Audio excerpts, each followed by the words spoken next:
Merci, mesdames et messieurs de la presse nationale et internationale. Je voudrais tout simplement vous faire part d'une situation que j'ai vécue ce matin lorsque je me suis rendue au bureau de vote du lycée d'État 3 d'Indjidjin Bonjour pour aller voter. Je suis arrivée et lorsque j'ai eu accès au bureau de vote, je me suis rendu compte que les bulletins n'étaient pas authentifiés. Or, la loi est claire là-dessus. Les bulletins doivent être authentifiés, doivent avoir été 3 signatures. La signature du président et celle de 2 assesseurs pour être validées.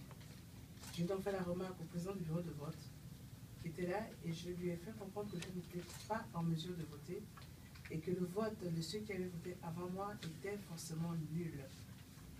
S'en est suivi une petite, je dirais, un petit échange entre ce bureau de vote et moi, le président du bureau de vote et moi.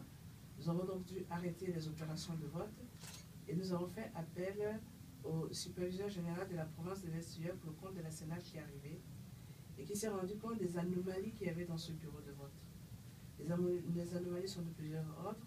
D'abord, le vote a commencé en retard, ça a été noté. Tous les représentants des candidats n'étaient pas dans la salle, cela a été noté, surtout ceux de la majorité et de l'opposition, cela a été noté. Mais mieux, la liste d'émargement et la liste de présence et tout était détenue par un même groupe, ce qui est contraire à la loi parce que l'opposition peut en tenir une et la majorité l'autre. Et le fait effectivement d'avoir laissé toutes ces personnes voter sans avoir authentifié les bulletins de vote. Lorsque ce dernier est donc arrivé, le superviseur général, il a fait comprendre au président du bureau de vote que cette situation n'était pas possible parce que tous les bulletins dans l'urne étaient forcément nuls. Et de la même manière, nous avons fait venir 2 issues de justice qui ont constaté des manquements, qui ont enregistré cela et qui ont en outre dressé un procès verbal. Nous avons appelé pour vous dire que cette situation, d'après le superviseur général et tous les autres membres que nous avons dans le bureau de vote, est identique dans la plupart des bureaux de vote du 1er arrondissement. Mais j'apprends aussi que c'est le cas dans le 3e arrondissement et dans le 5e arrondissement. Le fait que nous soyons candidats indépendants nous pénalise parce que nos représentants dans le bureau de vote n'ont pas droit à la parole. C'est donc le président qui décide et les membres du bureau de vote qui sont ceux de la majorité ou de l'opposition, bien que étant membres de l'opposition. Mais comme nous sommes allés sous l'étiquette de candidats indépendants, nous n'avons pas aujourd'hui les mêmes droits que tous les autres. Cette situation nous interpelle à plusieurs niveaux. D'abord, le travail fait par Gemato.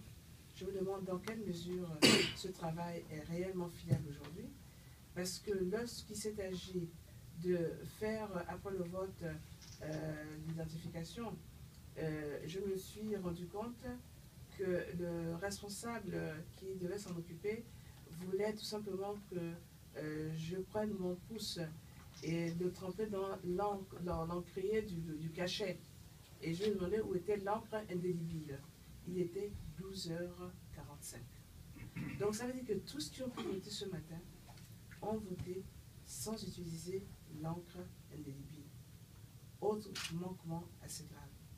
Mais moi, ce qui m'interpelle, ce sont les comportements des différentes personnes qui étaient à l'intérieur du bureau de vote. D'abord parce que ces personnes doivent ne pas induire les citoyens gabonais qui viennent remplir leur devoir en erreur. Or, cela a été fait ce matin. Mieux, lorsque vous leur posez le problème, ils vous regardent comme si vous étiez vraiment des personnes qui ne comprenaient complètement rien du tout au déroulement ou au processus du vote. Je voudrais tout simplement leur dire que nous savons très bien ce qui se prépare, mais que nous n'allons pas nous laisser faire. Et nous pensons qu'aujourd'hui, le PDG et ses alliés doivent apprendre qu'une élection se gagne, qu'elle se gagne de manière honnête, et que dans la vie, il faut savoir perdre et être fair play. Le PDG a toujours triché, le PDG et ses alliés ne savent que tricher, et nous pensons qu'il est temps de mettre un terme à cette situation. D'abord parce qu'elle ne nous honore pas, elle ne grandit pas notre pays. Et pour eux qui se veulent émergents, Un pays qui tend à l'émergence ne se comporte plus de cette manière.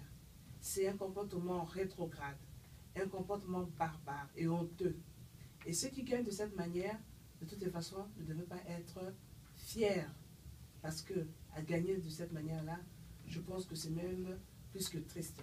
Mais mieux, c'est l'exemple qui est donné à nos jeunes générations.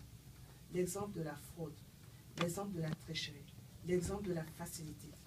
Dans la vie, il faut que les uns et les autres apprennent, et surtout le PDG, que s'ils veulent que les jeunes générations soient des générations conscientes, responsables, ils doivent arrêter cela.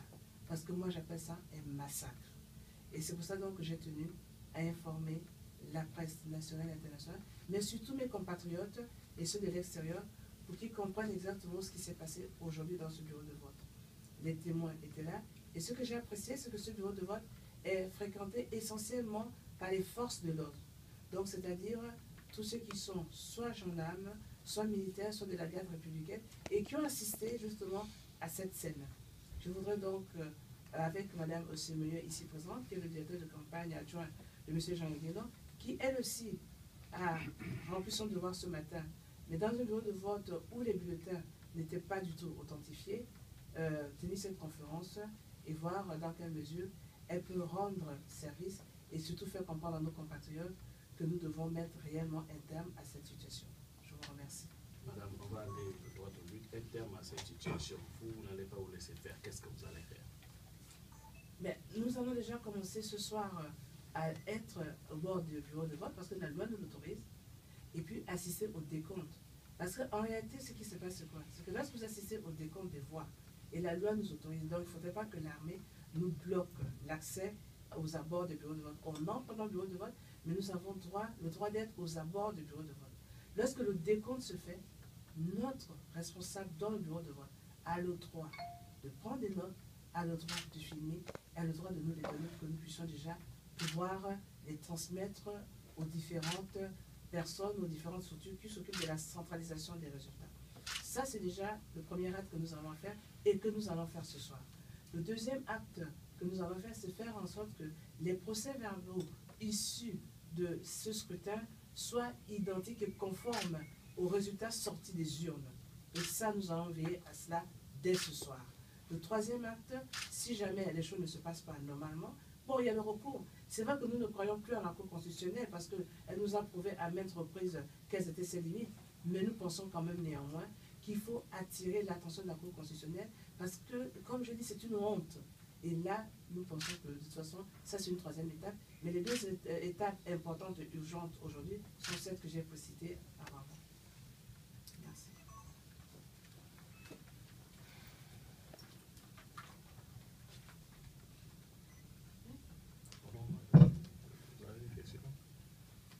Peut-être une question, Madame Chantal, justement en rapport avec ce qui a été, ce que vous avez vécu ce matin. Immédiatement, est-ce qu'il y a eu une solution qui a été trouvée? Allons-t-on, nous acheminons vers l'annulation de ce vote du côté du secrétaire? Qu'est-ce qu'il en sort? Mais justement, très bonne question, parce que suite justement à cette situation, nous avons eu donc la présence du superviseur général de la Sénat qui est arrivé. Nous avons eu la présence du vice-président de la commission électorale